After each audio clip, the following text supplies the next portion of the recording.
এই দেশের যে একটা খারাপ অবস্থায় আজকে তিনি দায়িত্ব নিয়েছেন, এখানেও বহু ধরনের সমালোচনা, বহু ধরনের ষড়যন্ত্র আছে।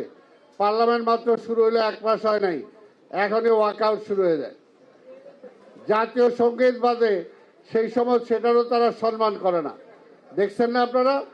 সেই সব বৈশা থাকে, জাতীয় সঙ্গীতের সময় ওয়াকআউট করে। আবার নির্বাচনের জন্য পাগল হয়ে গেছে। আরে বাবা, তোমরা যে ভুয়া ভোট টোট বানাই সেগুলো ঠিক করতে হবে না? তা আমরা একটু ঠিকঠাক করে নেই, এত পাগল হওয়ার কি আছে? নির্বাচন তো অবশ্যই আমরাও চাই, কিন্তু এই নির্বাচন, জাতীয় নির্বাচনে অনেক খেলা দেখাইছেন, অনেক কারচুপি করছেন, অনেক ভুয়া কিছু করছেন। এই নির্বাচনে সেগুলো করে পার পাবেন না। পরিষ্কার কথা, ধরা খেয়ে গেছেন। আপনারা কোথায় কি করছেন আমরা ধরে ফেলাইছি। কাজে নির্বাচন কমিশনকে বলবো, নতুন ভোটার তালিকা করতে হবে, হালনাগাদ করতে হবে ভোটার তালিকা। একটা ঠিকানায় বাড়ির মালিক জানে না, সেইখানে 10 জন ভোটার ছিল, এইখানে 150 জন ভোটার বানায় ফেলাইছেন। বাড়ির মালিক জানে না কোত্থেকে আসলো এই ভোটাররা। ওই বাড়িতে তো থাকে না, কাজে যেখানে থাকে ওইখানে পাঠান।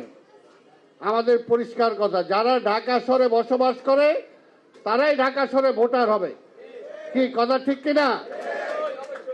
ওই ঢাকা শহরের বাইরে থেকে অন্য জায়গায় ভোটার এখানে হয়ে থাকবেন ওই জায়গায়, এরকম ফাঁকিবাজি চলবে না।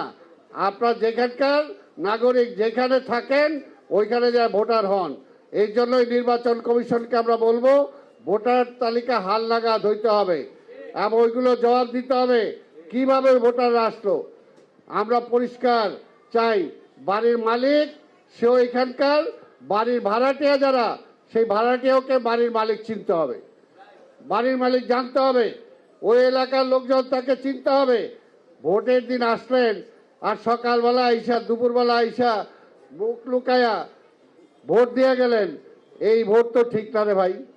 তা আমরা তো চাই আপনার সৎ লোকের শাসন চান, আগে নিজেরা একটু সৎ হন। হ্যাঁ, সৎ লোকের কথা বলে অসৎ লোকের কাজ করবেন, এটা কি হবে? এটা হওয়া উচিত না। তা আমরা সৎটা চাই। আমরা বলি না যে আমরা অন্য কোনো কিছু চাই। আমরা ভোটার তালিকা হালনাগাদ চাই। আর ঢাকা শহরে যারা থাকেন তারাই ঢাকা শহরে ভোট দিবে। ওই মাগুরা, ওই সাতক্ষীরা, ওইখান থেকে সেইখানে ভোটার তালিকায় নাম রাইখা ভোট দিবেন, এইটা চলবে না। আবার বলে ভোটার তো এক জায়গায়, হ্যাঁ এক জায়গায় হন, কিন্তু থাকতে হবে এখানে, আপনার রেসিডেন্স এইখানে থাকতে হবে। ওই সময় আমরা দেখছি নির্বাচন কমিশনে একজন ছিল কর্মকর্তা, আমরা তার বিরুদ্ধে অভিযোগ দিয়েছি।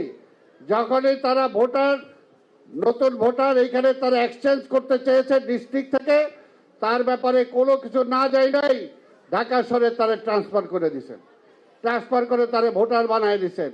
এই সমস্ত ভোটার কইরা আজকে মিল্টনকে হারাইছেন, আজকে অনেককে হারানোর চেষ্টা করছেন, কিন্তু এইবার ওই দৌড় কিন্তু হবে না। এবার ফ্রেশ দৌড় হবে। আসেন না একসাথে দৌড়াবো।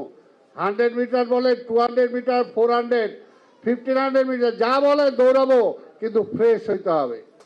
ফ্রেশ ভোটার তালিকা হইতে হবে, মাঠ ফ্রেশ হইতে হবে। ওই সমস্ত পুরনো ভোটার তালিকা দিয়া ভোট হবে না। কি আপনারা রাজি আছেন? ইনশাল্লাহ আমরা সেটাই চাই। তাই ভোটে আমরা ডরাই না, কখনো বিএনপি ডরায় নাই। বিএনপি নেত্রী বেগম খালেদা জিয়া বাংলাদেশের যত জায়গায় দাঁড়াইছে কোথাও হারে নাই। আমার নেতা বর্তমান প্রধানমন্ত্রী তারেক রহমান তাকে এই সিটে হারানোর জন্য আহারে কত চেষ্টা করছেন, কোটি কোটি টাকা খরচ করছে। আজকে জানতে চাই নির্বাচন কমিশনের কাছে, হিসাব নিছেন আপনি? কোত্থেকে তারা এত টাকা পাইলো? এই টাকা উৎসটা কি? কাজে সেগুলো আমরা জানতে চাই। কোটি কোটি টাকা খরচ করে ভোট কিনছেন। এই ইসেতে যায় গরিব মানুষ যারা বস্তিতে থাকে তাদের বিকাশ নাম্বার নিছে। কি ভাই নিছে না? আপনারা বলছেন না আমাদের বিকাশ নাম্বার নিয়ে তাদের বিকাশ করে ভোটের জন্য। কেন? এটা চুরি না? এটা বেইমানি না? এটা কি ইমানদারের কাজ? এটা কি ভালো মানুষের কাজ? আপনি গরিব মানুষের গরিবের দুর্বলতা নিয়ে আপনি তারে 550, 50, 1000 টাকা পাঠায়া তার ভোটটা কিনে নিতে চাবেন।